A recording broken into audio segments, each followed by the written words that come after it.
Mummy এক রহস্যময় এবং গা ছমছমে নাম।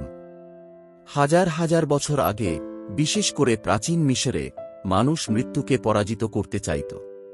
তারা বিশ্বাস করত মৃত্যুর পরও আত্মা আবার শরীরে ফিরে আসবে।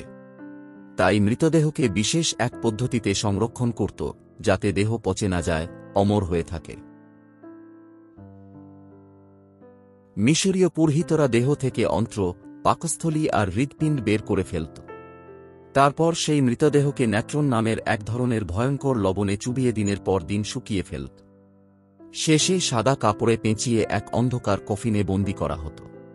শত শত বছর কেটে গেলেও সেই মমিগুলো আজও অক্ষত, যেন ঘুমিয়ে আছে, আবার কখনো জেগে উঠবে। তবে শুধু মিশরেই নয়, দক্ষিণ আমেরিকার ইনকা সভ্যতা, চিলি ও পেরুর আদিবাসীরা, চীনের হান রাজবংশ, ইউরোপের রহস্যময় গুহা, আর আফ্রিকার কিছু অজানা অঞ্চলেও মমি বানানো হতো।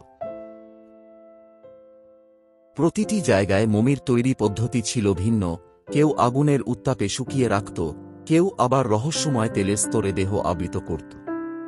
এসব মমি যেন সময়ের অতল অন্ধকার থেকে আজও আমাদের দিকে রহস্যের হাতছানি দেয়। সবচেয়ে ভয়াল আর বিখ্যাত মমিরা জন্ম নিয়েছে মিশরের প্রাচীন বালুর রাজ্যে, যেখানে প্রতিটি কবরের নিচে ঘুমিয়ে আছে শত শত বছরের অমর আতঙ্ক।